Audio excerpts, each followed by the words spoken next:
मुकेश की अपनी पत्नी से थोड़ी अनबन हो गई थी। उनकी आपस में 1 महीने से बातचीत नहीं हुई थी। मुकेश को अपने रिश्तेदार के यहाँ दिल्ली जाना था। मुकेश ने जनरल ट्रेन से दिल्ली जाने का फैसला किया क्योंकि रिजर्वेशन एकदम से नहीं मिल रहा था। वह रात के 10 बजे वाली ट्रेन से निकला। ट्रेन बहुत ज़्यादा भरी हुई थी, लेकिन एक खिड़की के पास वाली सीट खाली थी जिसका शीशा टूटा हुआ था। सर्दी के कारण कोई उधर नहीं बैठ रहा था। मुकेश अपने आप को पूछने लगा कि उसने पहले से रिजर्वेशन क्यों नहीं कराया। अब उसे सर्दी में इस टूटी खिड़की के पास बैठना पड़ेगा क्योंकि कहीं और कोई जगह खाली नहीं थी और वह आते वक्त अपने साथ किसी तरह की कोई चादर और कंबल भी नहीं लेकर आया था क्योंकि इन सब चीज़ों का ख्याल उसकी पत्नी रखा करती थी। लेकिन पत्नी से तो उसकी बोलचाल ही बनती थी और उसने इतना सोचा ही नहीं कि सर्दी में रात का सफ़र कर रहे हैं तो कुछ ओढ़ने के लिए भी ले लें। मुकेश इस सीट पर बैठ गया। उसके सामने वाली सीट पर एक बुढ़ा बैठा हुआ था। ट्रेन निकल पड़ी थी। हवा अंदर आ रही थी। बूढ़े ने अपना कंबल निकाल लिया। मुकेश तो ठंड से मरा जा रहा था। गाड़ी स्टेशन पर रुकी तो लोग उतरे। उनकी जगह जो लोग खड़े थे वह लपक कर बैठ गए।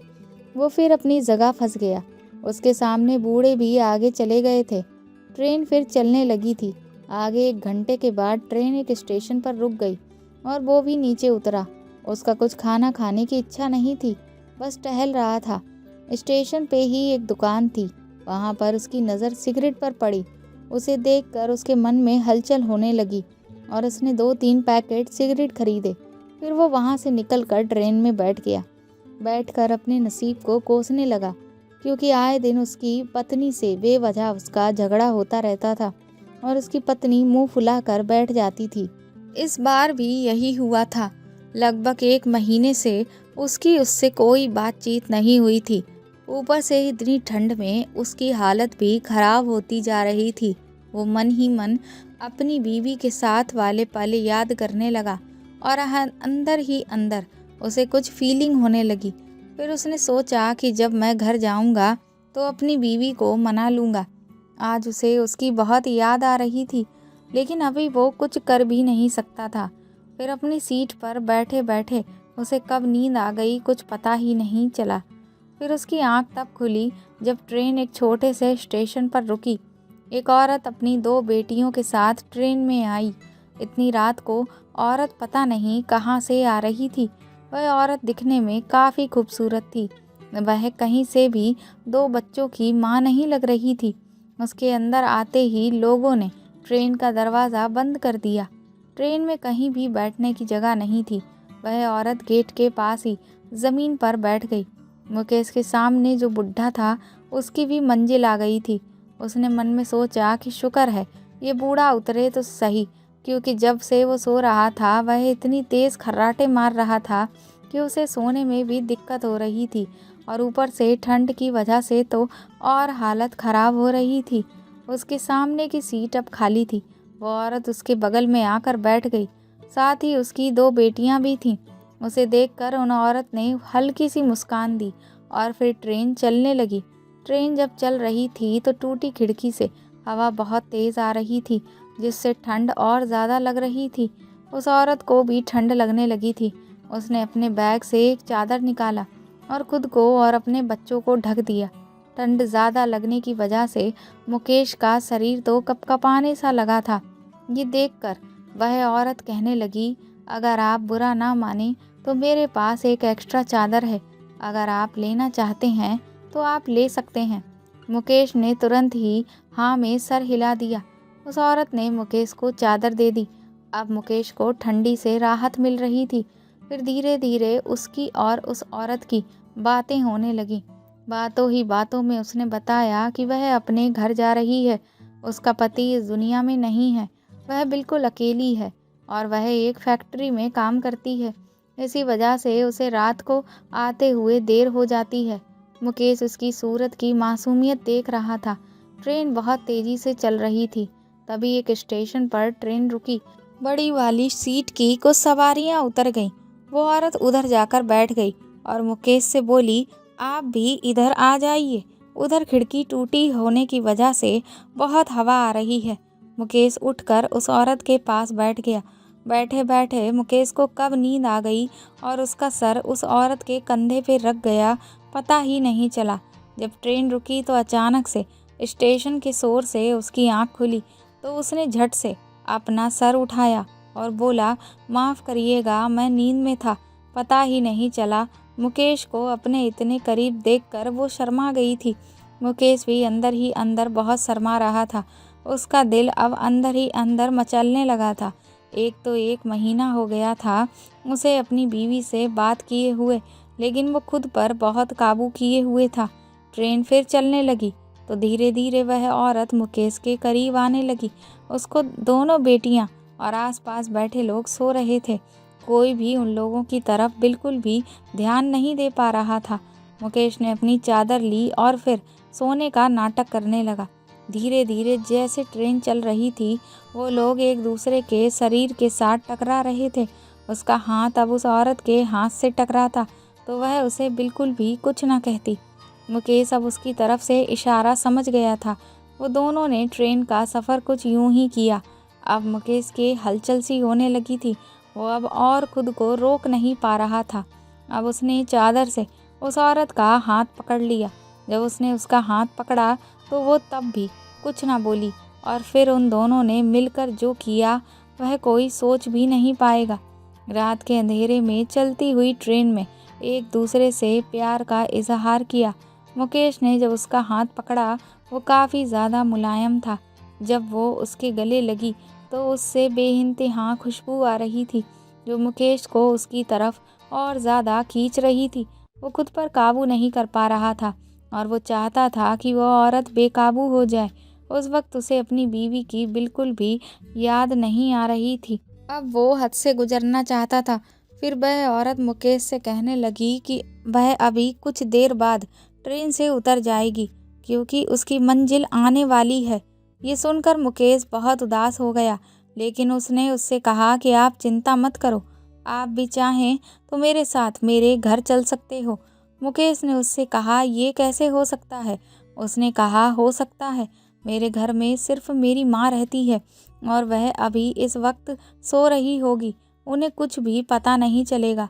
मुकेश तो कैसे भी करके अब सब कुछ करना चाहता था, क्योंकि एक तो वो औरत बहुत ही हसीन और खूबसूरत थी और उसके जिस्म में इतनी बेइंतहा खुशबू थी जो उसे उसकी तरफ खींचती ही जा रही थी।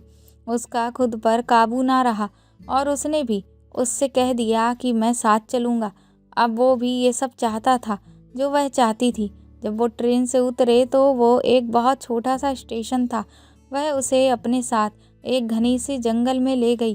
पहले तो उसे थोड़ा अजीब लगा, लेकिन फिर उस औरत की खूबसूरती के पीछे वो खिंचा चला गया। वो तो अंदर ही अंदर बहुत खुश था। उसे पता नहीं क्या हुआ कि वह औरत जैसा जैसा कहती गई वो वैसा वैसा ही करता गया और उसके साथ उसी रास्ते पर चल पड़ा जहाँ खूब घना अंधेरा था और आसपास बिल्कुल जंगल था। उस जंगल के बीच एक छोटा सा खंडर था। उसे लगा कि शायद यही उसका घर है। अब मुकेश अंदर ही अंदर तड़पने लगा और वह भी उसके साथ तड़प रही थी। जब वो दोनों खंडर के अंदर गए तो अंदर उसके साथ कुछ ऐसा हुआ जिससे उसका बदन ठंडा पड़ गया और उसका शरीर पानी पानी हो गया। उस औरत ने अपनी दोनों बेटियों को एक रूम में सुला दिया और दूसरे रूम में मुकेश को अपने साथ ले गई। उस रूम में एक बहुत ही मुलायम गद्दा वाला बिस्तर लगा था। वो मुकेश के करीब आने लगी और करीब आते ही उसने उसकी शर्ट के बटन खोलने शुरू कर दिए और फिर उसके साथ वह सब किया जो वो करना चाहता था। उसके बाद जब मुकेश की आंखें खुलीं तो सामने का नज़ारा देख उसकी आंखें फटी की फटी रह गईं। उस औरत के पीछे 4 हट्टे कट्टे आदमी खड़े थे जो अब मुकेश के सामने आ गए। उन सबको देखकर वो तो चौंक उठा था। उसने जब उस औरत से पूछा कि ये आदमी कौन है तो वो मुस्कुराने लगी और वो आदमी भी इतनी तेज हंसने लगे जैसे कि वह कोई शैतान हो। अब मुकेश को समझ में नहीं आ रहा था कि आखिर में वो क्या करे या उसके साथ क्या हो रहा था। वह लोग इतना मुस्कुरा भी क्यों रहे थे। फिर वो आदमी बोले, जितने पैसे तुम्हारे पास हैं वह अभी के अभी निकाल कर दो, नहीं तो हमने तुम्हारी वह वीडियो बनाई हुई है। वह वीडियो हम तुम्हारी बीवी को और पूरी दुनिया वालों को दिखा देंगे। ये सब सुनकर तो उसके पैरों से ज़मीन खिसक गई। उसने उस औरत से कहा, ये सब क्या है? तुमने मुझे धोखा दिया। मैं तुम पर विश्वास करके यहाँ आया था। जब उसने उस औरत की तरफ देखा तो वो कहने लगी, तुम जैसे बेवकूफ़ मर्द जो अपनी बीवियों के नहीं हो सकते, वो दूसरी औरत के क्या होंगे जो अपनी बीवियों के हों। तो तुम जैसे आदमियों को मैं ऐसे ही अपनी उंगलियों पर नचाती हूँ, अपनी अदाएं दिखाकर मदहोश कर देती हूँ। उसके बाद उनके साथ सब कुछ करके उन्हें ब्लैकमेल करती हूँ। अगर वह मेरी डिमांड पर उतने पैसे नहीं देते तो मैं उन्हें किसी लायक नहीं छोड़ती हूँ। ये सुनकर तो मुकेश के पसीने छूटने लगे। वो सोच भी नहीं सकता था कि ये मासूम सी सूरत वाली औरत इतनी बड़ी शातिर होगी। उसके पास कोई रास्ता नहीं था। उसने रिश्तेदार के घर जाने के लिए जितने पैसे लिए थे उन सब को वह दे दिए, लेकिन उन सब ने उसे तब भी जाने नहीं दिया। वह लोग कहने लगे कि अभी के अभी हम 10 लाख दो। मुकेश ने कहा कि मैं इतनी बड़ी रकम तुम्हें कहाँ से ला कर दूँ? मेरे पास जो भी पैसे थे मैंने वह तुम लोगों को दे दिए। लेकिन वह लोग उसे धमकाने लगे, कहने लगे कि हम तुम्हें जान से मार देंगे अगर तुमने पैसे ना निकाले। फिर उन्होंने उसके वॉलेट से उसका एटीएम कार्ड भी निकाल लिया था और कहने लगे कि हम तुम्हारे साथ जंगल से बाहर चलेंगे और शहर में एटीएम मशीन पर जाकर तुम हमें पैसे निकाल कर दो। उसके बाद तुम अपने रास्ते निकल जाओ और हम अपने रास्ते निकल जाएंगे। अगर तुमने वहाँ कोई भी चालाकी की, तुम्हारी वह वीडियो हम सोशल मीडिया पर डाल देंगे। अब वो कुछ भी नहीं कर सकता था। उन्होंने बहुत बड़ा गेम खेला था। उसने उन लोगों के साथ जाकर एटीएम से पैसे निकाल कर उन्हें दे दिए।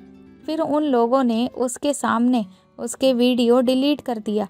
उसके बाद मुकेश ने चैन की सांस ली और वह सोच लिया कि ज़िंदगी में कभी भी इस तरह से किसी भी गैर औरत पर बिल्कुल भी विश्वास नहीं करेगा और हमेशा अपनी बीवी के साथ वफादारी से रहेगा। मुकेश ने रिश्तेदार के घर जाना भी कैंसिल कर दिया। वो तुरंत वापस अपने घर चला गया और उसने अपनी बीवी से माफ़ी मांगी, लेकिन उसने उसे कुछ नहीं बताया। उसने उसे यही कहा कि मैं तुम्हारे बिना नहीं रह सकता, इसलिए मैं वापस तुम्हारे पास आ गया हूँ। ये सुनकर वह बहुत मुस्कुराई और उसे सीने से लगा लिया।